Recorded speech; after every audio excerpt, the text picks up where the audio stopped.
शुभ प्रभात मेरे प्यारे बच्चों। कैसे हो बाबू? उम्मीद करती हूँ कि आप ठीक होंगे, मस्त होंगे, पढ़ लिख रहे होंगे बेटा। धीरे धीरे मौसम परिवर्तित हो रहा है। अब सर्दी से गर्मी की तरफ मौसम करवट ले रहा है। दिन में बहुत तेज लू चल रहा है, गर्मी है। तो ऐसे में आप अपने आप को बचाइएगा, अपने स्वास्थ्य का भी ध्यान रखिएगा। साथ में आपका एनुअल एग्जाम भी, उसकी भी आपको तैयारी करनी है। तो इन्हीं सब बातों का ध्यान करते हुए बाबू, हम आगे आज पढ़ेंगे गीतावली, जो कि गोस्वामी जी की एक रचना है, ब्रजभाषा में है। इसमें भी मुक्तक छंद हैं। हम देखते हैं। जौ पै हों मातु मते मत हुई हों। ये किसकी बात, कौन कह रहा है? ये भरत जी कह रहे हैं कि अगर मैं अपनी माता की बुद्धि का या माता के मत का होऊंगा। किससे कह रहे हैं? माता कौशल्या से। बाबू, व्यक्ति गलती करे या ना करे, उसको जब कोई कोई लांछन लगाता है तो अपने सफाई में कुछ न कुछ व्यक्ति अवश्य कहता है। तो वही बात है यहाँ। भरत जी माता कौशल्या से कह रहे हैं कि हे माँ, यदि मैं अपनी माता कैकेयी के मते माने उनके पक्ष का, उनकी बुद्धि का होऊंगा, तो यानी लोग हमको ऐसा समझ रहे होंगे कि मेरे वजह से ऐसा कुचक्र रचा गया, तो आप बताइए। और तो जननी मीन्स तो हे माता, आप संबोधन चिन्ह लगाए ना। तो जग में या मुख की कालिमा कहाँ धोई हूँ? तो अपने मुख पर लगे इस कलंक के दाग को मैं कहाँ धोऊंगा?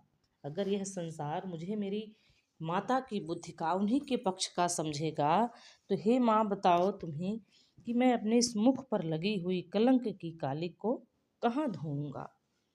क्यों हो आज होत सुचि सपथनी, कौन मानी है साची। आज मैं कितनी भी, सुचि मीन्स होता है पवित्र, आज मैं कितनी भी पवित्र शपथ क्यों न खाऊं, लेकिन आज मेरे ऊपर कोई विश्वास नहीं करेगा, उस शपथ को कोई सत्य नहीं मानेगा। महिमा मृगी, यहाँ रूपक अलंकार है बेटा। महिमा रूपी जो हिरनी है, मान सम्मान रूपी जो हिरनी है, कौन सुकृति, सुकृति माने पुण्यात्मा, सु माने अच्छा, कृत माने कार्य, जो अच्छा कार्य करो पुण्यात्मा ही होगा।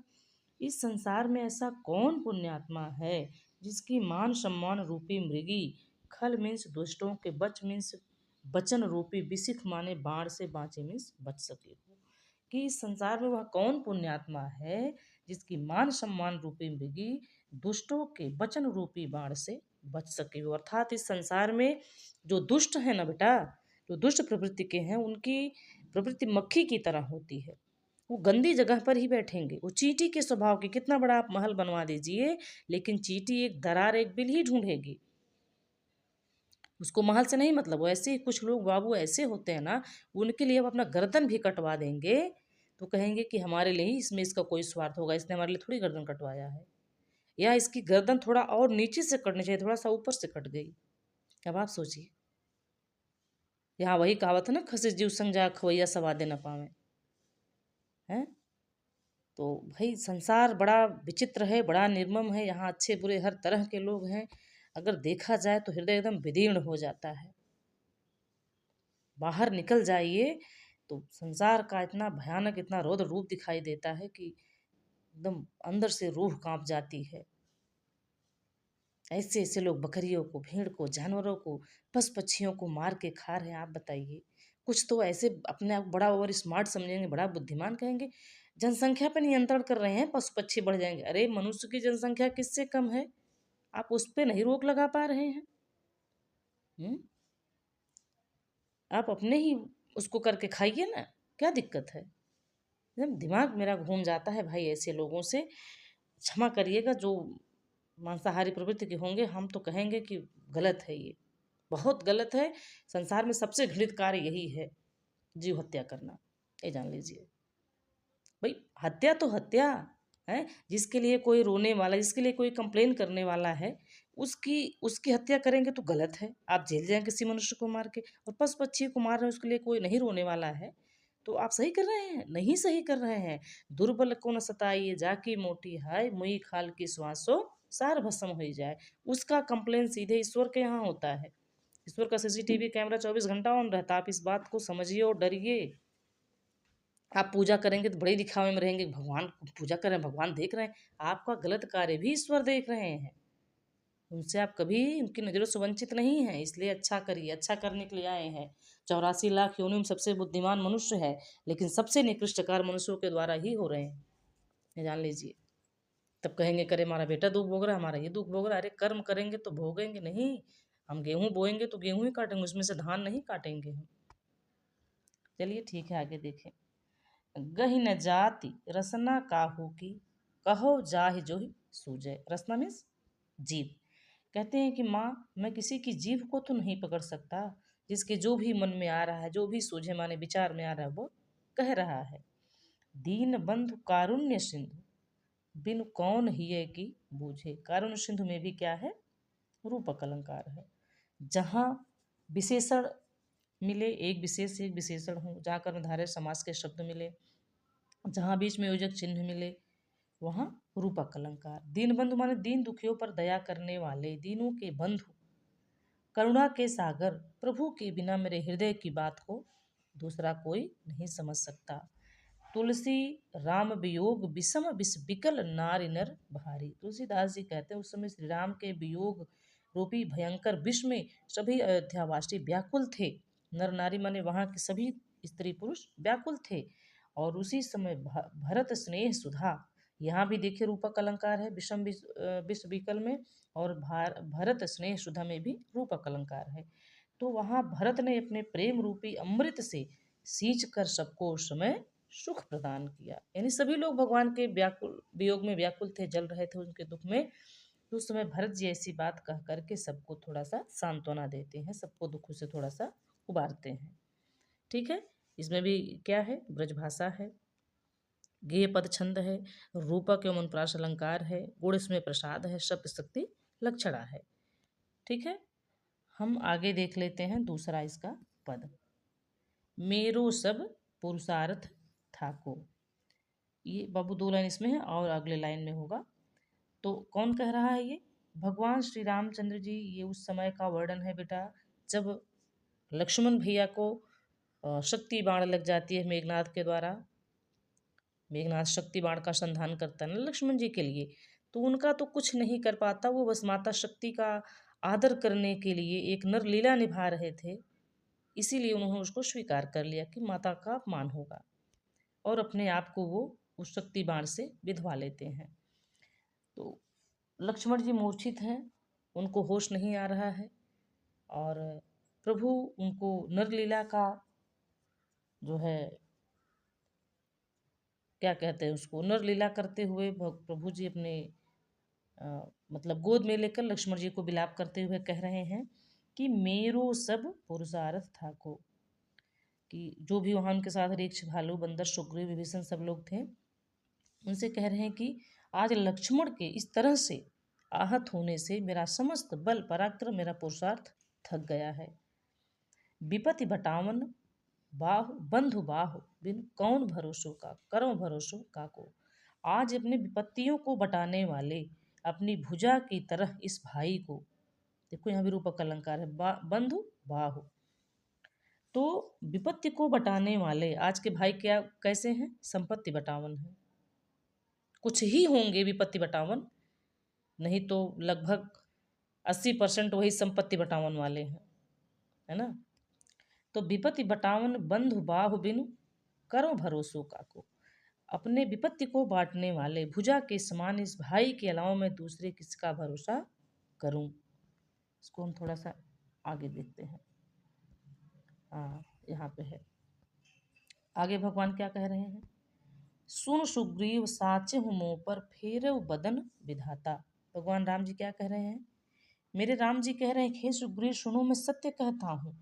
इस समय मुझसे विधाता मीन्स ब्रह्मा ने अर्थात ईश्वर ने, बदन मीन्स होता है मुख, वदन मीन्स होता है शरीर, और बदन मीन्स होता है मुख। जय गज बदन खडानन माता। तो बदन मीन्स मुख, गज मीन्स हाथी की तरह, मुख किसका है, गणेश जी का। उनकी माता कौन है, माता पार्वती जी हैं, है ना रामचरितमानस में, कि जय जय गिरिवर राज किशोरी, जय महेश मुख चंद चकोरी, जय गज बदन खडानन माता, जगत जननी दामिनी दुति गाता। तो बदन मीन्स होता है मुख। तो हे सुग्रीव मैं सत्य कह रहा हूँ कि इस समय मुझसे ईश्वर ने अपना मुख फेर लिया, अर्थात इसमें वो भी मुझसे नाराज हैं, ऐसे समय समर संकट हों, तजेव लखन सो भाता। ऐसे दुख की घड़ी में, समर में होता है युद्ध, युद्ध की इस विषम परिस्थिति में, इस युद्ध के समय, इस दुख के समय में आज मैंने लक्ष्मण के समान अपने प्रिय भाई को त्याग दिया। गिर कानन जई शाखा मृग, हौं पुनि अनुज संघाती। अनु मीन्स होता है पीछे, जन्म मीन्स जन्म, जिसका जन्म हमारे पीछे हमारे बाद, वो हमारा छोटा भाई, और अग्रधनज यानी जो हमसे पहले जन्म लिया है वो हमारा बड़ा भाई है। तो गिर माने होता है पर्वत, कानन मीन्स होता है जंगल, जइहे मीन्स जाएंगे, शाखा मृग मीन्स होता है बंदर। जैसे मृग पृथ्वी पर चौकड़ी भरता है, वैसे ही बंदर पेड़ों पर उछलता कूदता है, चौकड़ी भरता है, तो इसलिए बंदर को शाखा मृग कहा गया है। तो कह रहे हैं ये भालू बंदर तो कहाँ चले जाएंगे, पर्वतों और जंगलों में चले जाएंगे, लेकिन मैं तो अपने भाई के साथ ही जाऊंगा, अर्थात अब मेरी भी मृत्यु निश्चित है। हुई है कहा विभीषण की गति, रही सोच भरी छाती। मैंने जो विभीषण को वचन दिया है, उनको राजा बनने का, लंका का, उन्होंने लंकेश कहा था ना विभीषण को, तो प्रभु की बात तो कभी मिथ्या नहीं होगी, अमोघ है। उन्होंने जो कह दिया वो अकाट्य सत्य है, उसको इस ब्रह्मांड में कोई रोकने वाला नहीं पैदा हुआ। उन्होंने लंकेश कह के संबोधित किया विभीषण को, तो एकदम चौंक गए कि प्रभु मैं तो आपके चरणों का दास हूँ, मेरी तो लंका में भी कहीं रहाइश नहीं थी, गुजारा नहीं था, हमको लात से मार के भगा दिया रावण ने, और आप हमको लंकेश कह रहे हैं। तो प्रभु ने कहा मैं कहाँ हूँ तो एक न एक दिन वो सत्य ही होगा, है ना। तो कहा, उन्होंने क्या कहा कि हुई है कहा विभीषण की गति। अब विभीषण का क्या होगा, जिसको मैंने लंकेश कह के संबोधित किया, जिसको मैंने लंका का राजा बनाने का वचन दिया है, अब उनका क्या होगा, यही सोचकर मेरा हृदय दुख से और भी भर जा रहा है। तुलसी सुनी प्रभु बचन भालु कपि, बिकल शकल बिकल ही हारे।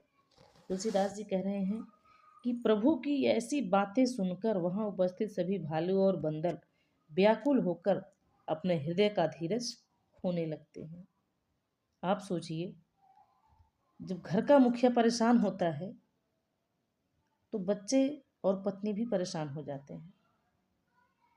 आज जो सबकी चिंता दूर करता है वो खुद चिंता में हो पड़ गया है। भय सोच बस सोच विमोचन।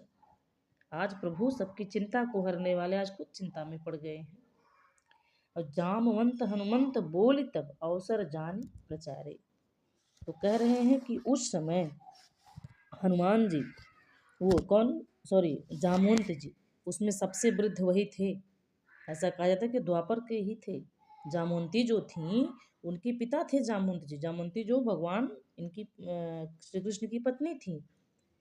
तो जामवंत जी उस संपूर्ण सभा में सबसे वृद्ध थे, और अनुभव बहुत होता है बूढ़ों के पास। घर के जो माँ जो हैं, जो बाप दादा हैं, भले ही कम पढ़े लेकिन उनका ज्ञान, उनका अनुभव हमसे आपसे अधिक है।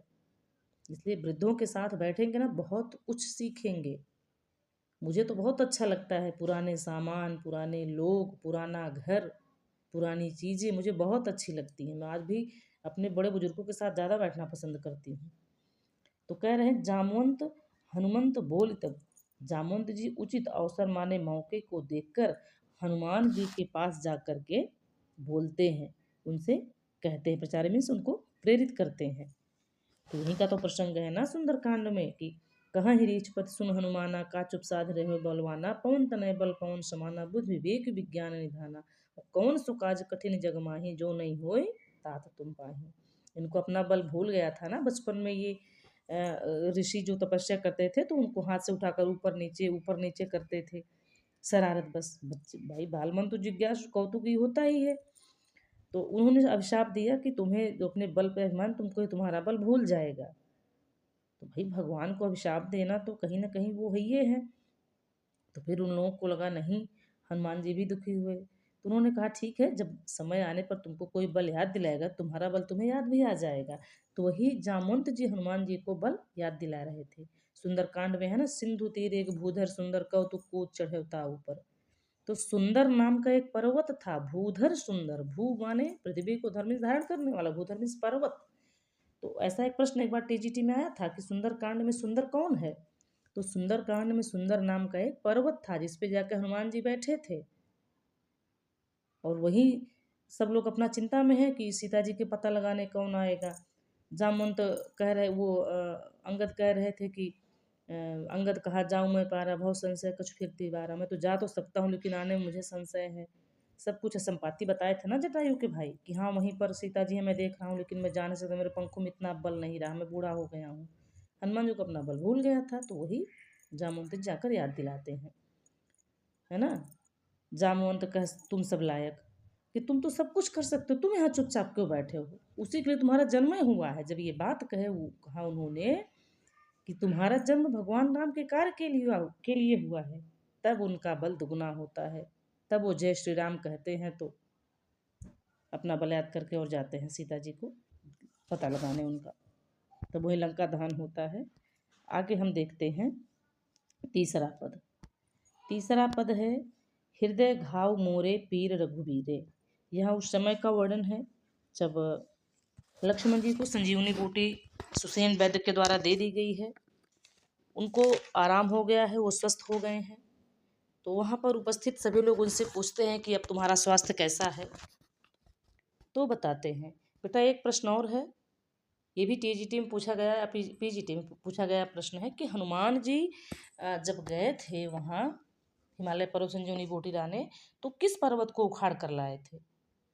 द्रोण पर्वत, है ना। द्रोण पर्वत वो है हिमालय का एक क्षेत्र है, एक शिखर है द्रोण, वहीं पर संजीवनी बूटी थी। वो समझ नहीं पा रहे थे कौन सी संजीवनी बूटी है।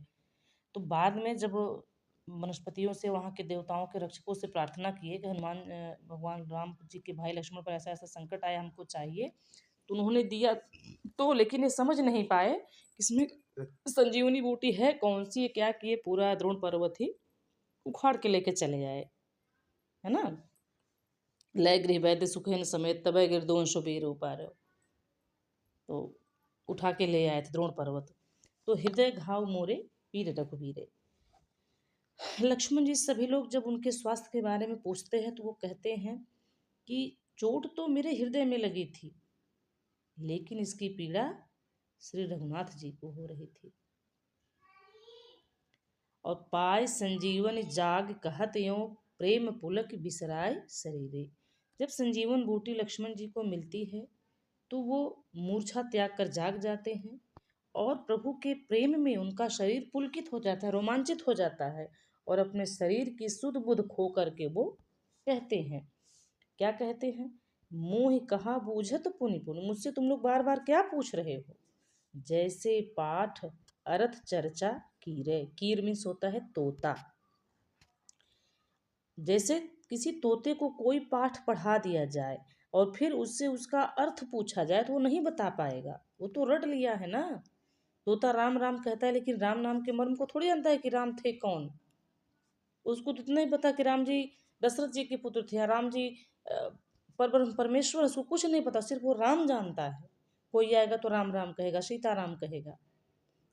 तो वैसे ही आप मुझसे बार बार क्या पूछते हैं, अरे मुझसे बार बार पूछना तो वैसे ही हुआ जैसे तोते को कोई पाठ पढ़ाकर उससे उसका अर्थ पूछा जाए, वो नहीं बता पाएगा, उससे मैं क्या जानूं कि मुझे कितनी पीड़ा हुई, कितनी चोट, इसका अनुभव तो मेरे श्री रघुनाथ जी को है।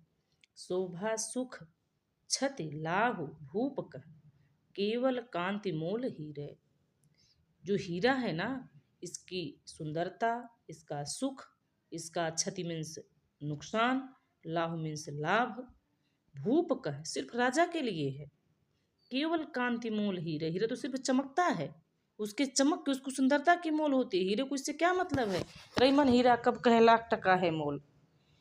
तो कह रहे हैं हीरा तो सिर्फ हीरा होता है, सिर्फ चमकता है, उसको अपने सुंदरता सुख दुख लाभ हानि से कोई मतलब नहीं, इसका मतलब सिर्फ राजा को है, वह तो सिर्फ चमकता है। तो उसी तरह से मैं भी हूँ, मुझे क्या सुख है क्या दुख है कोई मतलब नहीं, इसका तो हर चीज का अनुभव मेरे प्रभु श्री राम जी को है। तुलसी सुन सौमित्र वचन, सौमित्र माने सुमित्रा के पुत्र। पहले बच्चों के नाम माँ बाप के नाम पे रखे जाते थे, और अब बच्चों के नाम टीवी सीरियल देखकर रखे जाते हैं।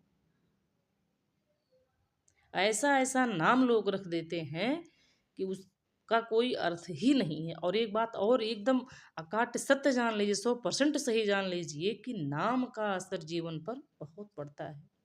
लोग कहते हैं यथा नामः तथा गुणः, नाम का असर जीवन पर बहुत पड़ता है, इसलिए नाम अच्छा रखिए। अरे नहीं कुछ मिले तो किसी भगवान जी का नाम रख दीजिए ना।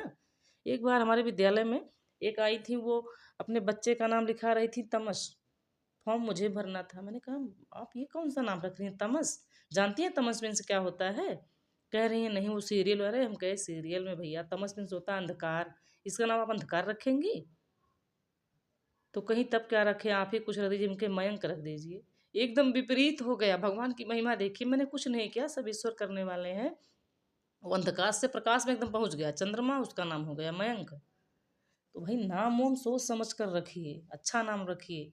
जो भी हमारे भावी स्टूडेंट हैं आगे, मतलब कहने का मतलब भावी माता पिता बनेंगे, वो तो आपके जीवन का एक क्रम है, गृहस्थाश्रम में है तो अपने बच्चों का नाम अच्छा ही रखिएगा। बेटियां हैं तो दुर्गा जी के बहुत से नाम हैं, बच्चे हैं तो भगवान के बहुत से नाम है। कुछ अच्छा नाम रखिए, तमस फमस क्या है सीरियल उरियल, ऐसा कुछ नहीं है, अच्छा नाम रखिए। तो सौमित्र माने सुमित्रा के पुत्र अर्थात लक्ष्मण जी। सुनि तुलसी सुन सौमित्र बचन, तुलसीदास जी कहते हैं कि लक्ष्मण जी की वचन सुनकर सब धनी, धैर्य होगा यहाँ मिसप्रिंट हो गया है, धैर्य न सकत धीरो धीरे, वहां बड़े बड़े धैर्यवान भी अपने हृदय में धैर्य धारण नहीं कर सके उनकी बातों को सुनकर। उपमा राम लखन की प्रीति की ज्यों क्यों दीजे खीरे नीरे, खीर मतलब क्षीर, क्षीर माने दूध, तो ये खीर तद्भव है, क्षीर उसका तत्सम है, नीर माने पानी। कहते हैं ना कि इतना एक है जैसे पानी और दूध एक होता है। लेकिन यहाँ प्रभु राम और लक्ष्मण जी की समीपता, उनकी सानिध्यता, उनकी ऐक्यता दूध और पानी से भी अधिक है। यह उपमा भी उनके लिए असत्य है। यहाँ तो दो शरीर और एक प्राण है। तो हमने इतना पढ़ लिया बेटा, ये कवितावली का अंतिम पद्यांश था, हमने आज इतना पढ़ा। और इसमें क्या है, ब्रजभाषा है, मुक्तक छंद है, शैली मुक्तक है, गेय पद छंद है, ब्रजभाषा है, उपमा रूपक अनुप्रास अलंकार है, इसमें प्रसाद गुण है, अभिधा और लक्षणा शक्ति है ना। इसमें असंगत अलंकार भी है, हृदय घाव मोरे पीर रघुवीर, यानी हृदय में चोट मुझे लगी है, पीड़ा श्री रघुनाथ जी को हो रही है। तो असंगत अलंकार, ये LT ग्रेड 2018 में पूछा जाने वाला प्रश्न है। ये हृदय घाव मोरे पीर रघुवीर में कौन सा अलंकार है? असंगत अलंकार है। ठीक है, जहाँ कार्य कहीं और हो, कारण कहीं और हो, वहाँ असंगत होता है, कोई संग जिसका ना हो। तो ठीक है बाबू, आप पढ़े, हमने भी प्रयास किया कि आपको हम अच्छे से समझा सके भैया। और एक चीज़ और है, प्रतिदिन प्रश्न जाता है आपके चैनल पर, हिंदी साहित्य का 2 प्रश्न, लेकिन इतनी अन्यमनस्कता आपकी है कि आप उसको सॉल्व करके नहीं डालते हैं, वीडियो को भी न लाइक न सब्सक्राइब न कुछ कर रहे हैं। तो चलिए ठीक है, आपकी जैसी मर्जी हो, हमको इस सब से कोई बात मतलब नहीं है, बस आप पढ़िए, आपका ईश्वर कल्याण करे, हमारा कल्याण तो करेंगे ही करेंगे, हमको इसकी चिंता नहीं है। ठीक है, जैसा आपको सही लगे वैसा आप करिए बेटा, बस आपका भला हो, हमसे इसी से मतलब है। ठीक है, इन्हीं सब शब्दों के साथ मैं अपनी वाणी को विराम देती हूँ। हम मिलेंगे अगले वीडियो में बेटा, तब तक के लिए आप इसको पढ़िएगा, दोहराइएगा, अपनी परीक्षा में की तैयारी करिएगा बाबू। अब हम अपनी वाणी को विराम देकर आपके कल्याण की कामना करते हुए, जय श्री राधे श्याम।